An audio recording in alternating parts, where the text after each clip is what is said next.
Welcome to Pike Creek Farm. I have a huge bowl of plums and more in the fridge that I harvested off of a friend's tree. I'm gonna put these back in the sink.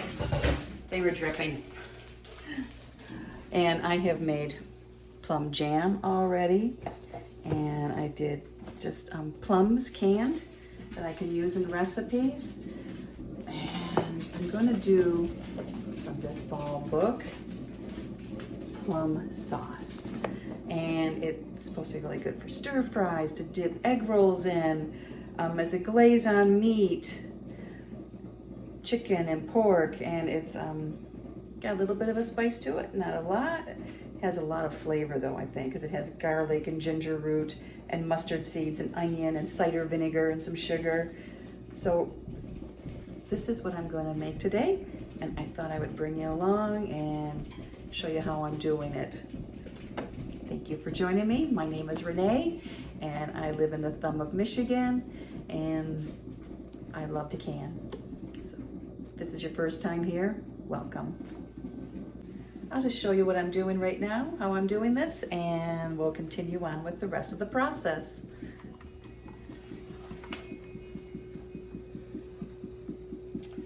So I have washed the plums, and they are all in the sink in a drainer. What I do with my knife. I like using a little paring knife. These are actually from Pampered Chef. You get like 3 at once.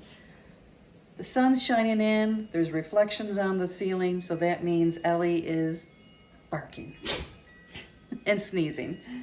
So the plums kind of have like a seam on them, and I just cut right around on that, give it a twist, and the pit just pops right out then. Yeah. Then I'm going to put these on my chopper, and I'll bring it down when I go to chop them. So, okay, that one was split, so I don't want to use that one. It will go to the chickens. They were having a really good time with the plums I didn't want to use. Take out the pit. In this little part up here, it's kind of like where the root, where the stem was, I cut that out because it's a little fibrous and tough. So I don't want that in there.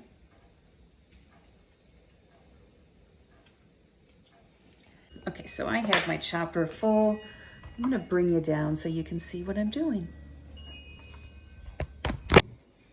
Okay, do not touch the blades of the chopper. Be very careful because they're very sharp if you use one of these. If you don't have one of these, you can just use a knife and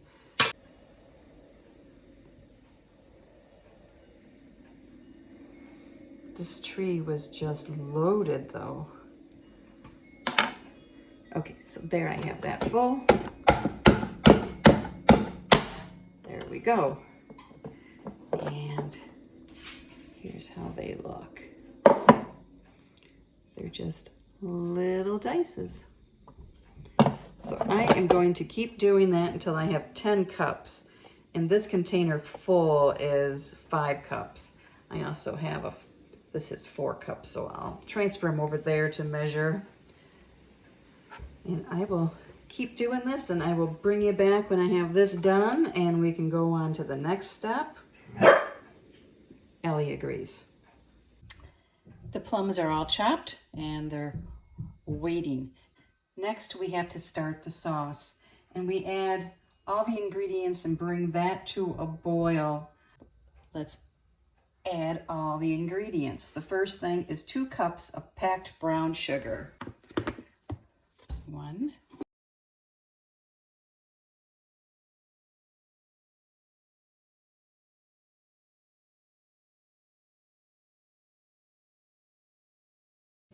Next, it is 1 cup of granulated sugar.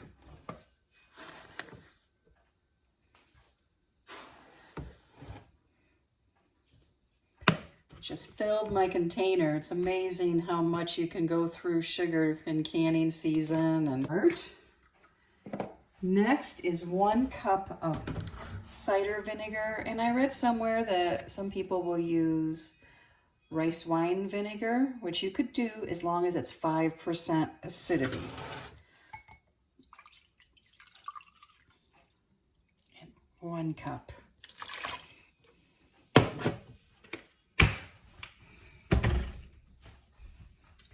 Next is 3/4 of a cup of finely chopped onion. And I use my chopper on this on the small size. It makes quick work of onions. Next is 2 tablespoons of finely chopped and seeded, I think I still have a few seeds in here, not many, pepper. It can be an Anaheim, green chili, poblano, or a jalapeno. And jalapeno is what I have, but I don't see many seeds, so let's...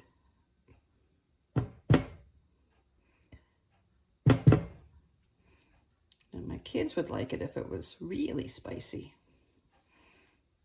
but that's not what it's supposed to be. Just some zip. So this I also did in my chopper. So it was it wasn't quite 1 jalapeno. It was a pretty good size jalapeno that I seeded and, well, most of the seeds and chopped up. Next is 2 tablespoons of mustard seeds. Whoa. 1, 2. That's quite a few, but mustard and plum go really well together.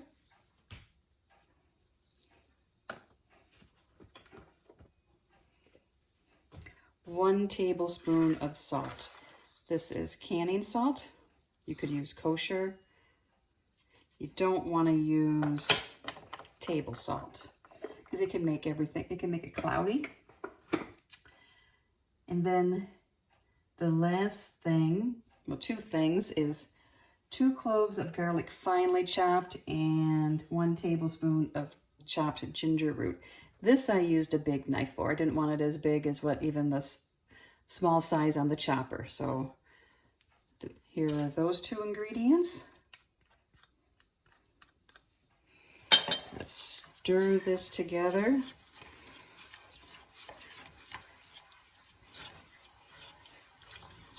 And now we're going to bring it to a boil over a high heat.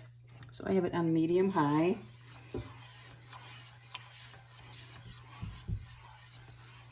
And then we will add the plums once it's boiling. Okay, it is up to a boil. That was real fast too. I'm going to get the plums and add them in.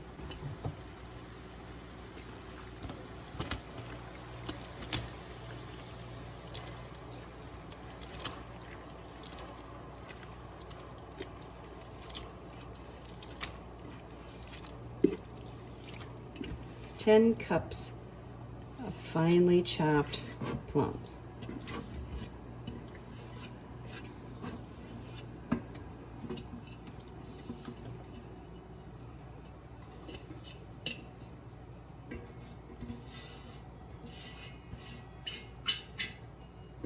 Okay, they are all out of there now. So we can stir this. Yeah, it came to a boil quicker than I anticipated.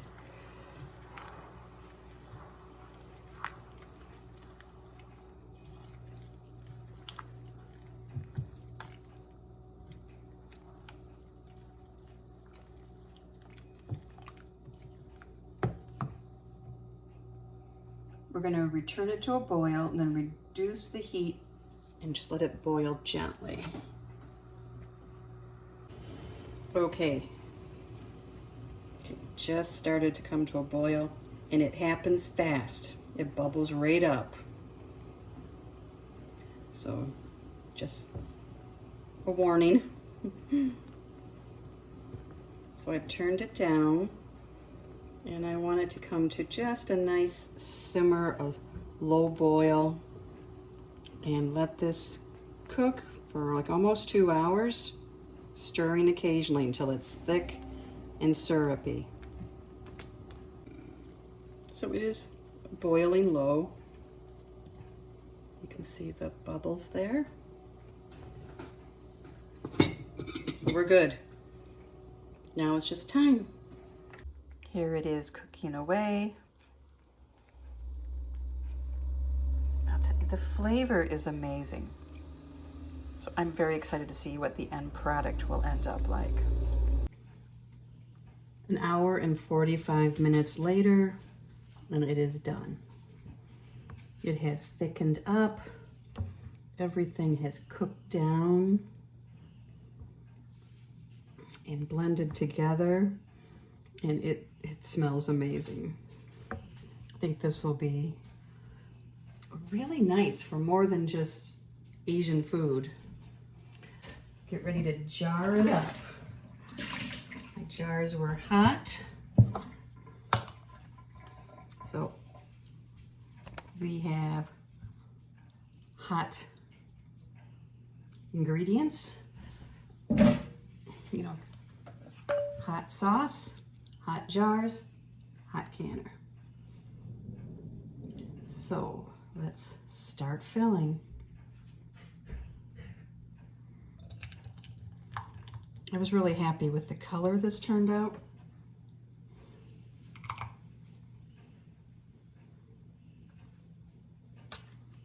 I think it needs some more. I always use my debubbler to check, and that's a little short, so we'll grab a little bit and add a little bit more. There we go. Debubble.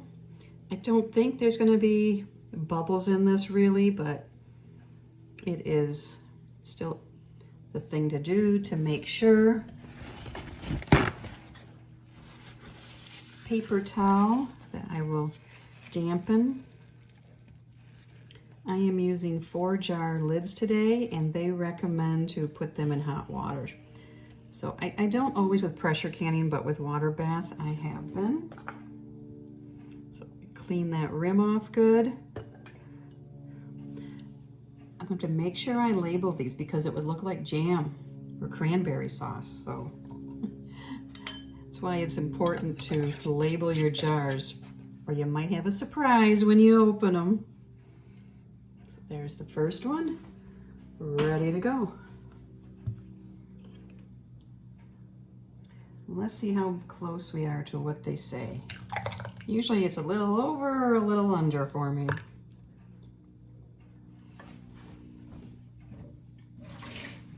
I have one 12-ounce jar I'm going to use. Figured this would be a good use for that. Now, I was reading some reviews from people who have made it, and one person was upset. Well, not upset, but, you know, perturbed because her family kept eating it all in the first week. But I guess that's a good thing. Our headspace is at a 1/2 inch and correct.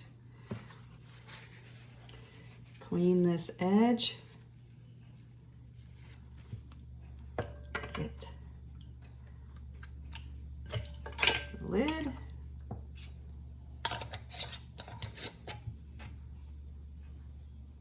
Finger tight. You don't want to crank it on tight.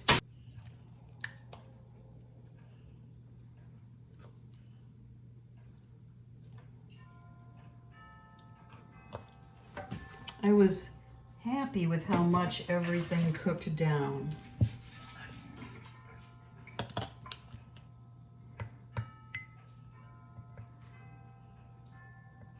Inch. I have to measure on these wide mouth ones. It looks different, you know, after the regular mouth ones.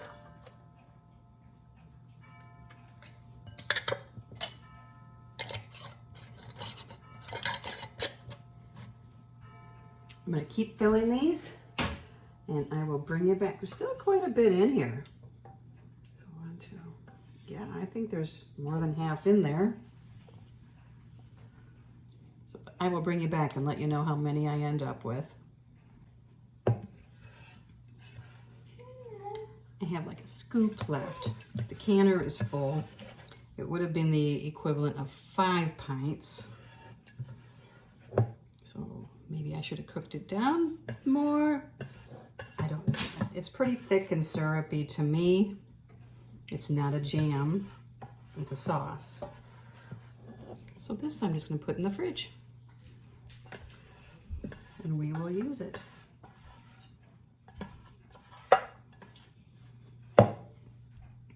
And if I hadn't used just all small sizes, I could have fit more in. Here it is. And I'm gonna do a taste test.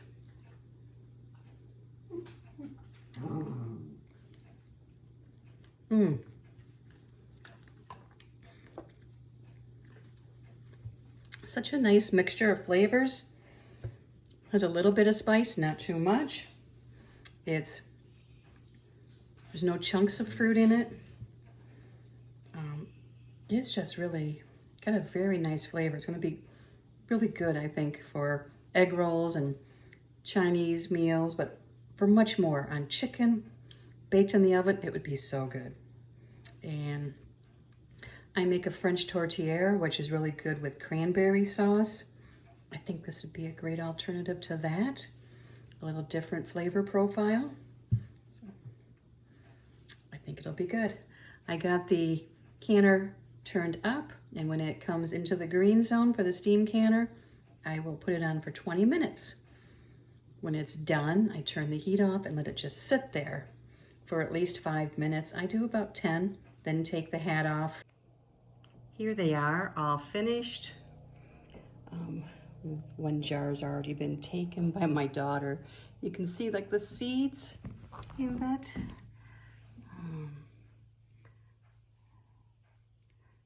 But it's, I don't know if you can tell, it's saucy. It's thick, but not like, it's not thick like jelly, you know, or jam. It's more a sauce. And I'm looking forward to using it for stir fries, for egg rolls, for crab cheese wontons, for a glaze on meat. I think in the crock pot it would even be good. So I see lots of uses in the future for this. Thank you so much for watching. And if you want to see more videos like this, subscribe to my channel. I love to can and do vintage recipes and just life here at Pike Creek Farm. So see you next time at Pike Creek Farm.